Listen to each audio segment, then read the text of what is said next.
Whether you realize it or not, your dominant vibration is what is controlling your life.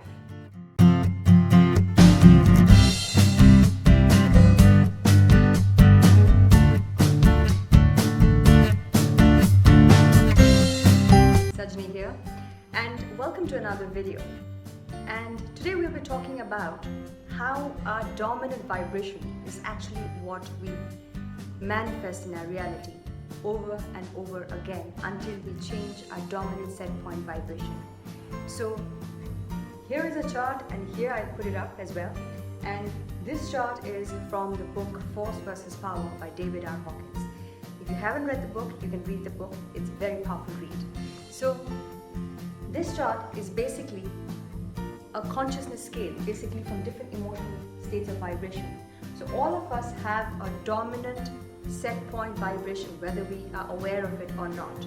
And you can know that by tapping into your own emotional states, by tapping into how you are feeling most of the times. Whether you are in a state of feeling joyous, whether you're in a state of feeling peaceful, or whether you're in a state of anxiety, or whether you're in a state of feeling fearful almost all the times, or all different emotional states. So whatever dominant vibration you are, that is the kind of situations or events that you start keep pulling into your life, because that is the magnet. Your emotional energies are the magnet which pulls into your lives. But most of the times we overlook it. And I did too. And that's what happens when we start to overlook it, it spirals down further. So we start to go down and down because these are contracted energy. The more we resist the emotional energies, the more we contract. I'll give you 2 steps to be able to completely shift from your lower dominant vibration you are to a higher dominant vibration to make it a set point, and how I did that. So let me briefly explain my personal journey.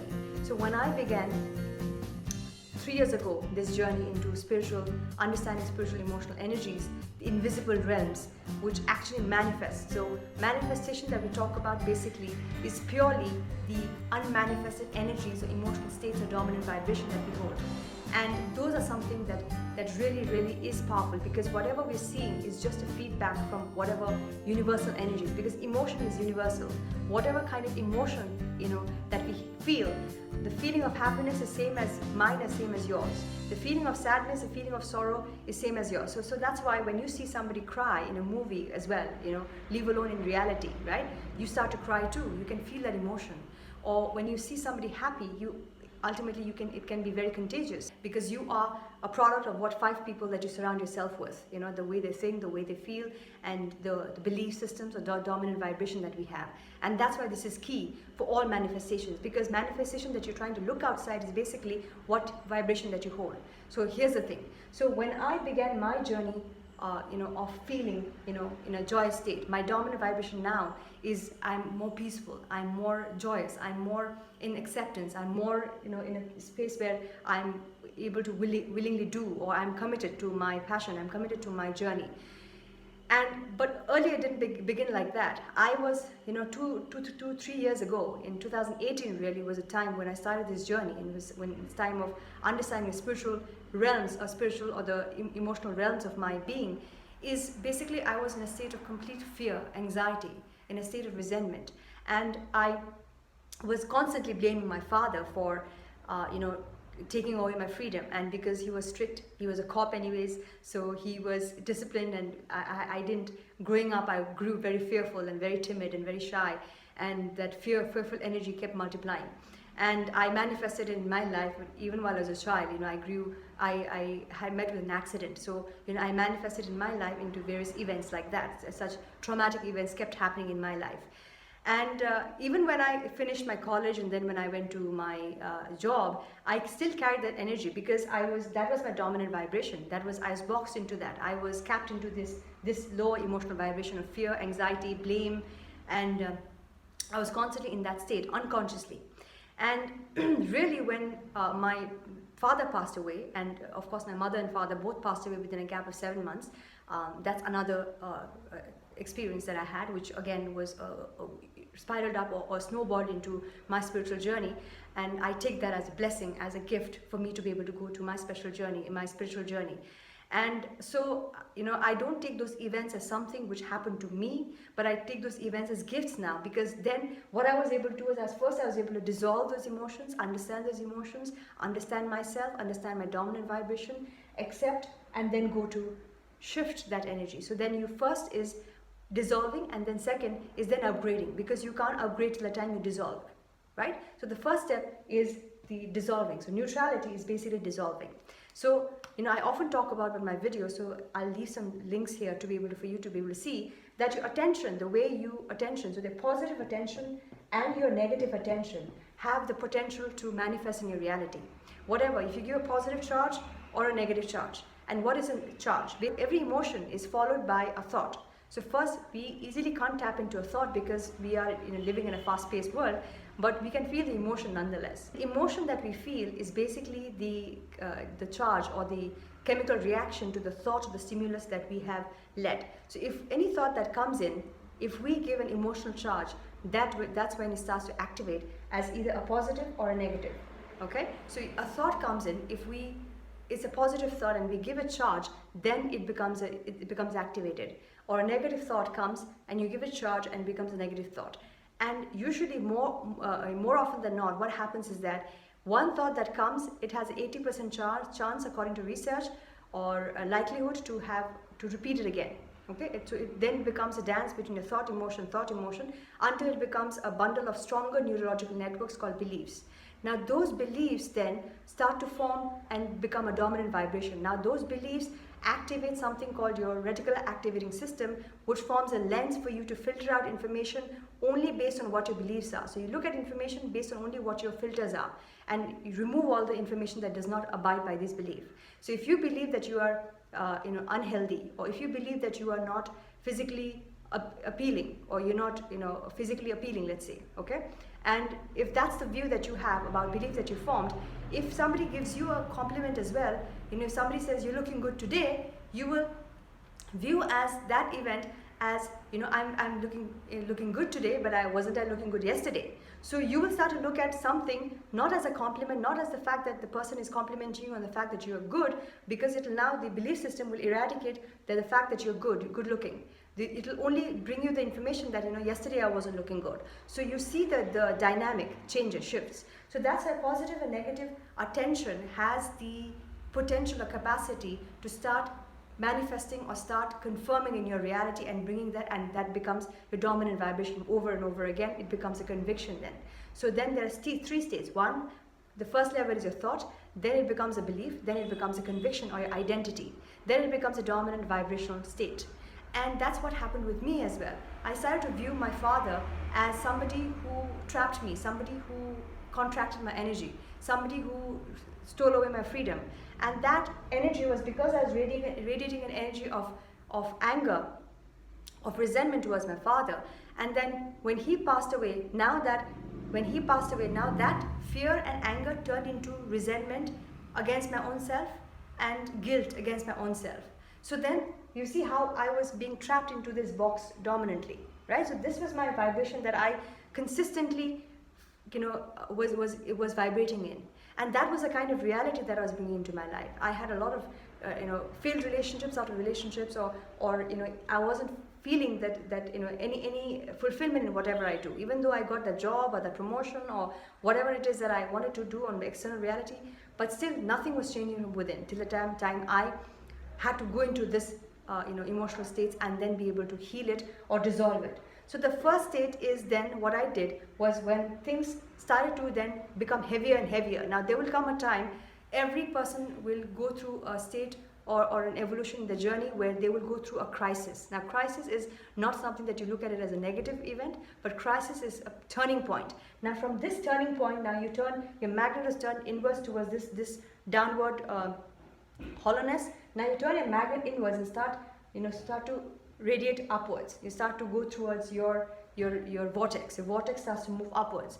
So this is the crisis that happened in my life. And so when my parents passed away, that was a point that completely shook me into a dark, a shadow phase, where then I had to go deep down and understand my own spiritual lens, understand my own emotional world, and then start to slowly dissolve that. So then neutral attention, therefore, If positive and negative attention have the potential to create a reality, neutral attention is basically something which dissolves a reality. So right now, before you try to manifest anything, if you're trying to manifest something very, very bad for many, many years, or you've been trying to do something on the external and you're feeling that it doesn't work, that's not true.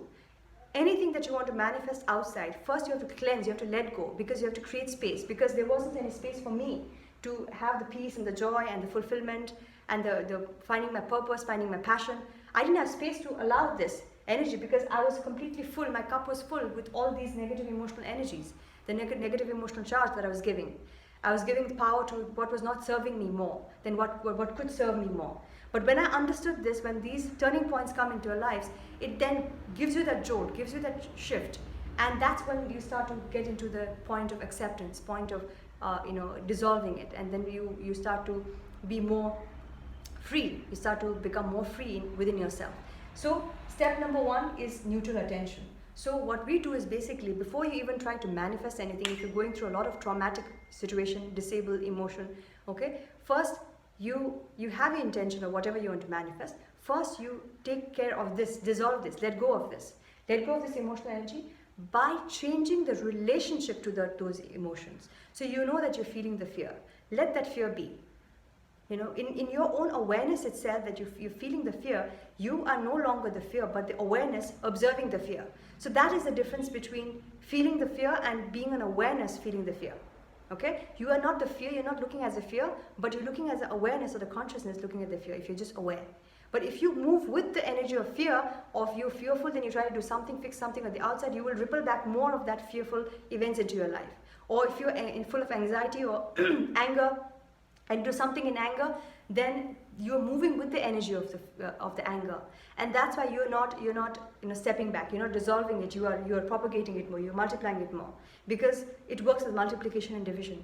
So the first thing to do is to neutralize it, to kindly completely dissolve it, and that's what I did. I completely went into meditation. 3 years every day I've been meditating, and that's what helps me, because even if you're meditating, it doesn't happen that you meditate for a month and then once you feel better, then you leave it. It's something that you have to renew every day. It's mind and emotional energies is something that you have to do every single day. How you brush your teeth every single day, it's like that. It has to become a part of you. You're not doing something to get or do something, but you're making it a part of you.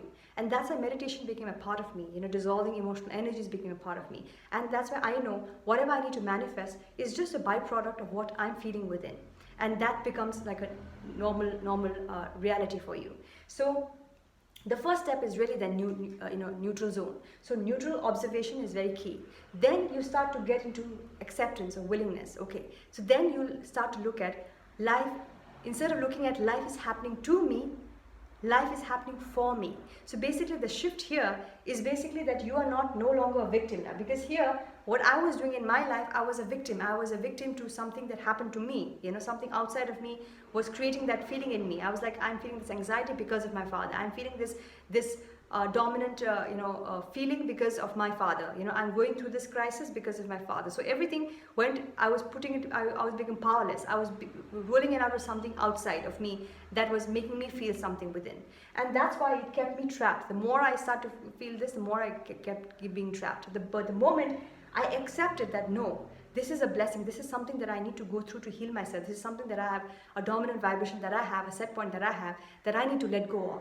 I need to free myself of this and then move upwards, right? So then the next phase comes is the reasoning. Reasoning is, what is the meaning that you give to everything? Whatever happens in your life, the meaning that you give is what the emotional residue that you leave behind. If an event happens, which, let's say for example, you lost your job, okay? That is the event that happened to you. If you take it as a negative event, then that leaves a negative emotional residue. Then again, you're going down the spiral. But if you give a positive meaning that, okay, this is something that I lost, but I'm going to get a better opportunity. So if you look upgrade and give a different meaning to it, then it starts to shift for you, because now the meaning that you give or the hypothesis that you create really is what you start to manifest in your life, because the hypothesis is the lens that you start to filter, because it becomes an autopilot for you, it becomes a default network for you. And that's why most of the time hypothesis is something that is like an agreement that you have with life, right? So if you agree that when I was reading the other day a post on on Instagram that, you know, when you consume non-vegetarian, does that lower your spirituality or lower your emotional vibration? Is what agreement you hold, right? If you think that eating non-vegetarian will diminish your spiritual energies or emotional energies, then it will become that reality. If you believe that no, that is not true for you, it will not be true for you. It's whatever, you know, like Henry Ford said, whether you believe it or you don't believe it, both are true. You know, there's polarity always, but it's what meaning you give to it. So that's why what I started to do was when I started to expand, free myself and get into a higher realms of consciousness, then I started to view it as on a bigger plane and, you know, seek to understand, like they say, seek to understand, then to be understood. Then I started to understand that my father was really a parent who loves a child, and therefore out of love, he was being protective, and that's why that's the way he understood it. That's the way he knew it, how to, you know, that's what they knew, right? That's what he knew, and that's what he was doing. So it wasn't he was acting out of his own consciousness, level of consciousness at that time, right? In his point of view. But from my point of view, I was seeing it as a victim. But then when I shifted it as understanding from his point of view as well, understanding from a deeper, higher realm, then I was able to shift the meaning that, you know, this is out of love, this is out of understanding. Therefore, you know, if I don't give it as a negative power, I don't give it as a negative meaning, I give it as a positive meaning. So that's how, then the second point is that once you do the dissolve it, the second point is now you shift or pivot your story. Okay, pivot your meaning to what you give to it, because whatever you meaning you start to put on it, that is what starts to reflect in your own emotional energies, because that is the emotional charge that lives in your being, right? And that becomes a dominant vibration.